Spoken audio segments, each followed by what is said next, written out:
तो एक बंदा था, वो बंदा क्या हो गया कि वो एक राज्य में रहता था और उसका राजा जो था वो उसका सर्वेंट था। वो राजा को अलग चुल चढ़ी थी, क्योंकि हम्म। ये मैं बात कर रहा हूँ आज से 500 600 800 साल पहले की बात। तो उसके राजा को चुल चढ़ गई कि भाई जीवन में सारा काम खत्म हो गया, मेरे को कुछ नया चाहिए, किक चाहिए, मैं साम्राज्यों को, मेरे को ना नदियों पार सजनदा थाना देखना है, नदियों के हाँ। पार क्या है। तो मैं बार बार अटैक करूंगा, मैं शिपमेंट भेजूंगा। तो वो राजा ना बार बार शिप भेजता था कि एक्सप्लोर करो और कहां पर है, अरब देशों के बाहर देखो देखो देखो देखो, कुछ नहीं मिलता था, उसके सारी शिप्स डूब जाती थी। एक बार वो खुद ही काफिला लेके निकल गया और अपने सर्वेंट को बोला कि भाई, जो उसका सबसे लॉयल था, तू देख भाई, तू देश को संभाल, मैं तेरे को टेम्पररी राजा हम्म। बना के जा रहा हूं, तू देख। ये राजा तो कभी वापस आए नहीं। इस बंदे के पास दिमाग था। इस बंदे ने बोला, उस समय पे दो चीजें सबसे ज्यादा चलती थी, सोना और सॉल्ट। ये दो चीजें सबसे ज्यादा चलती थी। उसने बोला, आसपास के राज्य जो लैंड में दिख रहे, जिनके पास सोना और ये है, हमारी आर्मी बड़ी है, हम उन सबको पहले अटैक करके ये कर लेंगे।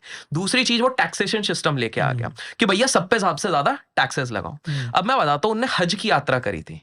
हज की यात्रा में उसका काफिला निकला था, 12,000 लोग गए थे हज की यात्रा में उसके साथ, हम्म। जिसमें से कि 6,000 लोग केवल उसके सोने की पेटी उठा रहे थे, सिर्फ सोने की पेटी। उसकी बीवी एक बार गई, रास्ते में चलते चलते, मतलब बहुत बड़ा हज के लिए जा रहे थे, बोले यार प्यास लग रही है, क्या करें। तो भैया एक ओएसिस ढूंढा और वहां पर पूल बनवा लिया। मतलब बीवी को प्यास लगा तो काइंड हम्म। ऑफ रेगिस्तान में पूल बन जा रहा है। मैं बात कर रहा हूं मंसू मूसा। मंसू मंसूमुस। Musa, he was the richest person. अगर आप उसकी संपत्ति को कैलकुलेट करोगे, नंबर्स में लिखने बैठ जाओगे, तो इन्फ्लेशन को एडजस्ट करने के बाद उसके अकेले के पास $6 ट्रिलियन के ऊपर उस बंदे के पास पैसा था।